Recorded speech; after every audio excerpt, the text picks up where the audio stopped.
السلام علیکم ورحمۃ اللہ وبرکاتہ۔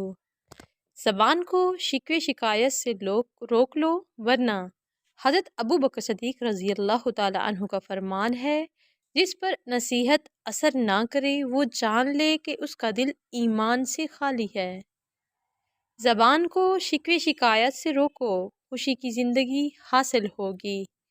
ہر شے کے ثواب کا اندازہ ہے مگر صبر کے ثواب کا اندازہ کوئی نہیں۔ گناہ جوان کا بھی اگرچہ بد ہے لیکن بوڑھے کا بدتر ہے۔ حضرت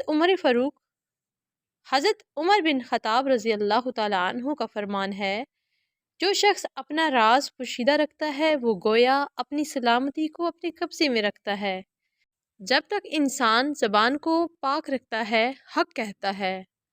خشوع و خضوع کا تعلق دل سے ہے، نہ کہ ظاہری حرکات سے۔